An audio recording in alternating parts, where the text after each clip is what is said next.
पड़े हो चक्कर में कोई नहीं है टक्कर में। रोशनी खलखो जी भारतीय जनता पार्टी के समर्थित उम्मीदवार है। जोरदार तरीके से उनके पक्ष में प्रचार करने का और पूरे अभियान में शामिल होने का काम है। पूरी की पूरी लूट मची हुई है।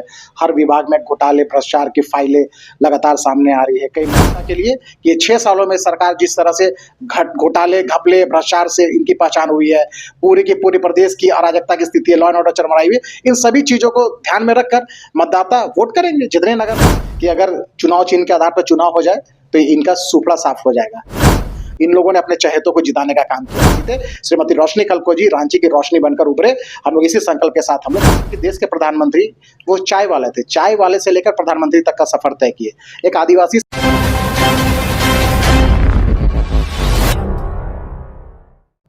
नगर निगम चुनाव का बिगुल बज चुका है। ऐसे में हमारे साथ खास बातचीत के लिए मौजूद है अशोक बड़ाई जी, जो कि प्रवक्ता है भाजपा का। सीधा इनसे जुड़ेंगे, जानेंगे कि भाजपा की ओर से कितनी तैयारी हो गई है। सीधा बात करते हैं। सबसे पहले आपका हमारे चैनल में स्वागत है। आपके दर्शकों को जोहार, नमस्कार जी। भाजपा की ओर से क्या कुछ तैयारी हुई है नगर निगम का चुनाव को लेकर? देखिए, भारतीय जनता पार्टी कार्यकर्ताओं की पार्टी है और ये भारतीय जनता पार्टी 365 दिन अपने पॉलिटिकल कार्यक्रम के माध्यम से समाज और जनता के बीच में रहती है।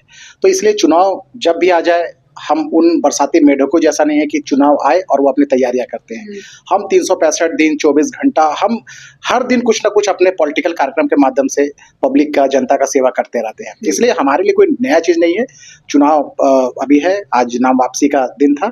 हमारे पार्टी के समर्थित उम्मीदवार हर नगर निकाय, चाहे नगर निगम हो, नगर परिषद हो, नगर पंचायत हो, सभी जगह भारतीय जनता पार्टी के समर्थित उम्मीदवार लड़ रहे हैं और पूरे जोशो खरोश के साथ में हम लोग चुनाव लड़ने का काम कर रहे हैं। पार्टी पूरा इंटैक्ट होकर एकजुटता के साथ में अपने समर्थित उम्मीदवार के पक्ष में जोरदार तरीके से उनके पक्ष में प्रचार करने का और पूरे अभियान में शामिल होने का काम कर रहे हैं। जी, अगर बात करें तो अगर भाजपा इस बार चुनाव में जीतता है, भाजपा का मतलब बनता है, तो ऐसे में भाजपा का पहला कदम क्या रहेगा? क्योंकि जिस प्रकार से आम जनता का शिकायत रहता है कि नाली खराब है, पानी की समस्या, सड़क की समस्या सबसे ज्यादा बताई है, तो ऐसे में उस पर कैसे काम होगा? देखिए, पिछले 6 सालों में आपने देखा होगा कि 6 सालों में ये प्रदेश में किनकी सरकार है?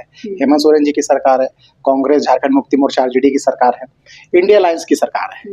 आप देखेंगे 6 सालों में इन लोगों ने प्रदेश को किस गर्त में लेकर गया है। जल जंगल जमीन की पूरी लूट मची हुई है। हर विभाग में घोटाले भ्रष्टाचार की फाइलें लगातार सामने आ रही है। कई मामले आप मीडिया बंधु भी हम लोग को दिखाने का काम कर रहे हैं।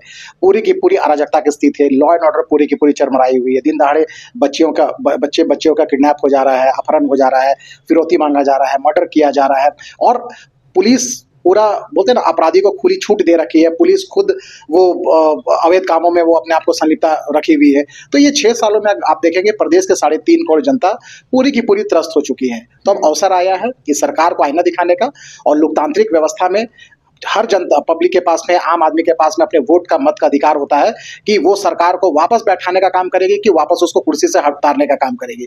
तो ये चुनाव जो त्रिस्तरीय चुनाव है, नगर निकाय का चुनाव है, ये सही समय है राज्य के 3.5 करोड़ जनता के लिए। ये 6 सालों में सरकार जिस तरह से घोटाले घपले भ्रष्टाचार से इनकी पहचान हुई है, पूरी की पूरी प्रदेश की अराजकता की स्थिति है, लॉ एंड ऑर्डर चरमराई हुई है, इन सभी चीजों को ध्यान में रखकर मतदाता वोट करेंगे। जितने नगर निकाय क्षेत्र के जो मतदाता है, वोटर्स है, वो पूरी नगरीय व्यवस्था जो बदहाल स्थिति में जो देखने को मिल रही है, रांची राजधानी की बात करेंगे तो पूरी की पूरी जो सुविधाएं हैं उससे वंचित किया गया है। तो कहीं ना कहीं ये रोष और गुस्सा तो अपने वोट के चोट से सरकार को दिखाने का काम करेंगे। तो जो भी झारखंड मुक्ति मोर्चा कांग्रेस के समर्थित उम्मीदवार रहेंगे उसके खिलाफ और भारतीय जनता पार्टी एकमात्र उनके लिए विकल्प है, उनको मत देकर उनके प्रत्याशी को जिताने का काम करेंगे। ये मैं निश्चित रूप से आपके चैनल के माध्यम से आपके दर्शकों को कह सकता हूँ। जी, बीजेपी ने अपना कैंडिडेट घोषित कर दिया है, कांग्रेस भी कर दिया है, जेएमएम ने अभी अपना कैंडिडेट नहीं घोषित किया। इस पर आप क्या कहेंगे कि क्या आपके विचार? देखिए, वो झारखंड मुक्ति मोर्चा कांग्रेस के स्ट्रेटजी की तो हम बात नहीं करते हैं। ये इतना है कि वो उनके अंदर भी डर है। हम लोग डिमांड कर रहे थे कि ईवीएम से चुनाव हो, दलीय आधार पे चुनाव हो, लेकिन ये सरकार बार बार भागने का काम कर रही थी क्योंकि उनको पता था कि अगर चुनाव चिन्ह के आधार पर चुनाव हो जाए तो इनका सुपड़ा साफ हो जाएगा। तो ये आप 6 सालों में इतना अच्छा काम किए हैं तो आप करा देते। कमल फूल पे पंजा छापे तीर धनुष पे आप क्यों भागे? क्योंकि उनको पता था कि इस प्रदेश की जनता के अंदर में सरकार के प्रति, सरकार के खिलाफ जो रोष है वो चरम पर है। तो ये रोष कहीं वोट के चोट से ना दिख जाए, इसलिए उस डर से इन लोगों ने दलीय आधार पे चुनाव नहीं कराया। निर्दलीय आधार पे, मतलब दलीय आधार पे चुनाव नहीं कराकर ये लोग अपने बैकडोर से ये लोग सत्ता पे कब्जा करना चाहते हैं। आप ईवीएम से क्यों नहीं कराए? आप ईवीएम से कराते, आपने बैलेट पेपर के माध्यम से चुनाव कराया। और इतिहास गवाह है, 2008 में इस प्रदेश की जनता ने देखा कि किस तरह से बैलेट पेपर के माध्यम से, किस तरह से फर्जी तरीके से इन लोगों ने अपने चहेतों को जिताने का काम किया था। तो इतना तो मैं कह सकता हूं कि इन लोग के अंदर में डर है, और कहीं इन लोग की जो गठबंधन है वो कहीं काम नहीं आई है। आपस में कई तरह से मनमुटाव की स्थिति देखने को मिली। झारखंड मुक्ति मोर्चा, कांग्रेस, सभी जगह उनके प्रत्याशी एक दल के 4-4 5-5 लोग उतरे हुए हैं। कांग्रेस की भी वही स्थिति है। तो कुल मिला के उनकी जो गांठ है, गठबंधन की गांठें हैं, वो पूरी की पूरी ढीली पड़ गई है। और जहां तक भारतीय जनता पार्टी का विषय है, हमने अपने एक नगर निगम क्षेत्र में कई दावेदार सामने आए थे, नॉमिनेशन भी किया था। हम लोगों ने बातचीत करके उन लोगों को, एक जो समर्थित उम्मीदवार है उनके पक्ष में हम लोगों ने समर्थन कराने का काम किया है। कई लोगों ने, आज दर्जनों ऐसे प्रत्याशी थे जो आज नाम वापसी लेने का अंतिम दिन था, लोगों ने लेने का काम किया, और सभी एकजुटता के साथ में इंटैक्ट होकर एक ही प्रण लिए कि भारतीय जनता पार्टी का झंडा बुलंद होना चाहिए। इस नारे के साथ में कई प्रत्याशी ने नाम अपना वापस लिया, और हम लोग के जो अधिकृत उम्मीदवार है, जिसको हम लोग ने नोटिफाइड किया हुआ है, उस उम्मीदवार के पक्ष में वो आने वाले चुनाव तक में वो उनके पक्ष में प्रचार प्रसार करते हुए दिखाई देंगे। जी, अगर हम बात करें अशोक बड़ाई की, जी, तो उन्होंने भी चुनाव के लिए, यानी कि आपने भी चुनाव के लिए अपने नॉमिनेशन कराया था मेयर पद के लिए, तो आपने वापसी क्यों की? क्या आप भी तो भाजपा के सिपाही है, फिर आपको टिकट क्यों नहीं मिला? देखिए, जहां तक अशोक बड़ाई का विषय है, तो अशोक बड़ाई की पहचान भारतीय जनता पार्टी से है। भारतीय जनता पार्टी के हम लोग एक साधारण सा कार्यकर्ता है। इच्छा सबके पास होती है कि सबको चुनाव लड़ना है। वैकेंसी एक ही थी, नाम क्या थे। हम लोगों ने पार्टी का निर्णय का स्वागत किया है। और पार्टी, क्या होता है कि पार्टी में कई तरह की कमिटियां होती है, मंडल कमेटी, जिला कमेटी, प्रदेश की कई तरह की कमिटियां होती है। कई नामों पर उसमें विचार विमर्श होता है, बारीकियों से उस पर अध्ययन किया जाता है कि कौन नाम परफेक्ट हो सकता है। सभी पार्टी के नजर में सभी कार्यकर्ता बराबर है, लेकिन देना तो किसी एक को है। चलिए, मैं अपने आप को कह सकता हूं कि हाँ, हम भी दावेदार थे, लेकिन पार्टी के निर्णय से बड़ा मेरा निर्णय नहीं हो सकता है, क्योंकि मेरा मानना है कि व्यक्ति से बड़ा दल और दल से बड़ा देश होता है। तो जहां व्यक्ति का और व्यक्तिगत स्वार्थ जहां पर हो, उससे बड़ा दल होना चाहिए। तो दल का निर्णय का हम लोग स्वागत करते हैं। दल ने जो निर्णय लिया है, प्रत्याशी अच्छी है, श्रीमती रोशनी खलको जी, हम रांची नगर निगम के मेयर पद के उम्मीदवार है। हम लोग उनके लिए तन मन धन के साथ हम लोग लगे हुए हैं, जुटे हुए हैं, और उनको हम लोग जिताने का प्रण लेकर, उनको विजयी संकल्प के साथ में हम लोग काम कर रहे हैं कि वो, ये जो रांची नगर निगम का जो सीट है, वो भारतीय जनता पार्टी जीते, श्रीमती रोशनी खलको जी रांची की रोशनी बनकर उभरे। हम लोग इसी संकल्प के साथ हम लोग काम कर रहे हैं। जी, अगर बात करें, जैसे कि आप भी मतलब लगातार मतलब लोगों के लिए आप काम करते हुए आए हैं, और आप सिपाही रहे हैं, आप अक्सर सिपाही की तरह भाजपा में काम करते आए, तो क्या भाजपा आपको लायक नहीं समझी? अगर लायक की बात करें, आप मेरे पीछे का जो बैनर देख रहे हैं, वो भारतीय जनता पार्टी का है, और उसके पीछे जो विभाग लिखा हुआ है, ये भारतीय जनता पार्टी ने मेरे लिए, मुझे नोटिफाइड किया हुआ है एक कार्यकर्ता के रूप में, एक पार्टी के प्रदेश पदाधिकारी के रूप में। तो लायक और नालायक ये विषय नहीं है। पार्टी का एक सामान्य सा, अदना सा कार्यकर्ता भी भारतीय जनता पार्टी के लिए वो लायक है, क्योंकि ये कार्यकर्ताओं की पार्टी है। कार्यकर्ताओं की पार्टी, और कार्यकर्ता निर्माण पार्टी की मूल, बोलते हैं ना, मूल प्राथमिकता में शामिल होती है। तो हम एक साधारण से कार्यकर्ता हैं। आपने देखा होगा कि देश के प्रधानमंत्री वो चाय वाले थे, चाय वाले से लेकर प्रधानमंत्री तक का सफर तय किए।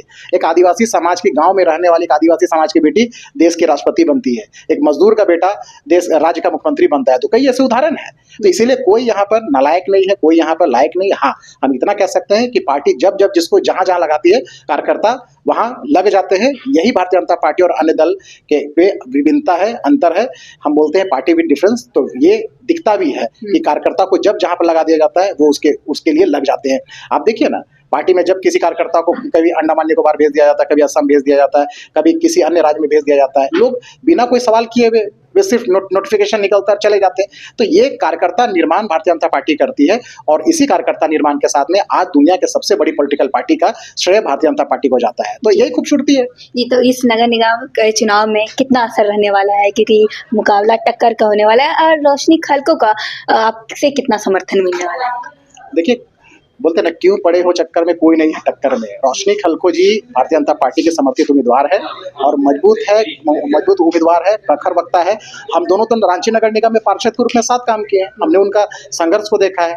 वो प्रखरता के साथ में अपनी आवाज को बोलते रहती है। जन मुद्दों को लेकर वो हमेशा लड़ती भिड़ती है। हम लोग दोनों लड़ाका प्रवृत्ति की, हम लोग दोनों लड़ते थे जन मुद्दों को लेकर। हम दोनों ने कभी निजी स्वार्थ को लेकर नगर निगम में अपने विषय को नहीं रखा। हमने बैठकों में जन मुद्दों को लेकर, शहर के मुद्दों को लेकर, अपने अपने वार्डों को लेकर, के विषय को लेकर हम लोगों ने वहां पर जोरदार तरीके से बात रखने का काम किया। तो रोशनी खलको जी एक बोलते हैं ना, एक लड़ाकू प्रवृत्ति की महिला है, एक प्रखर महिला है, जन मुद्दों को लेकर संघर्ष करती है। कई बार उन्होंने प्रताड़ना भी झेली है, सत्ता के निर्देश पर प्रताड़ना भी झेली है। तो एक मजबूत महिला है। और श्रीमती रोशनी खलको जी को, जो शहर के जनता, जो मतदाता है, निश्चित रूप से उनको अपना आशीर्वाद देने का काम करेंगे। और ये एक ऐसी रोशनी है जो रांची को रोशन करने का काम करेगी और रांची को बोलते हैं कि नया दिशा और दशा देने का काम करेगी। आपके चैनल के माध्यम से रांची नगर निगम के मतदाताओं से हम अपील भी करना चाहेंगे कि अपने वोट को आप बर्बाद ना करें। बोलते हैं ना, जो घी गिरता है तो नाली में ना गिरे, घी गिरे तो दाल में गिरे। अपने वोट श्रीमती रोशनी खलको जी, भाजपा समर्थित उम्मीदवार को दे। मैं इतना विश्वास दिलाता हूं कि श्रीमती रोशनी खलको जी रांची को रोशन करने का काम करेगी, रांची का मान सम्मान स्वाभिमान बढ़ाने का काम करेगी। ये मैं विश्वास के साथ कह सकता हूं। जी, मतलब इस बार भाजपा की जीत मान सकते हैं। बिल्कुल, इसमें कहीं कोई किंतु परंतु कोई शंका नहीं है। श्रीमती रोशनी खलको जी जीतेगी, भारतीय जनता पार्टी समिति समर्थित उम्मीदवार जीतेगा, भाजपा का झंडा बुलंद होगा। ये संकल्प के साथ हम सभी लोग लगे हुए हैं और आप देखिएगा परिणाम 26-27 को आना है, उस परिणाम आपको साफ दिख जाएगा। जी, बहुत बहुत धन्यवाद। तो ये थे हमारे साथ अशोक जी, जैसे कि उन्होंने कहा कि किस प्रकार से नगर निगम की चुनाव की तैयारी हो गई है, भाजपा ने कमर कस लिया है। अब देखने वाली बात होगी कि जब चुनाव होता है तो किसकी जीत होती है, क्या नतीजा आता है, ये देखने वाली बात होगी। फिलहाल के लिए इतना ही। ऐसे अपडेट के लिए बने रहे न्यूज रांची मेल के साथ। धन्यवाद।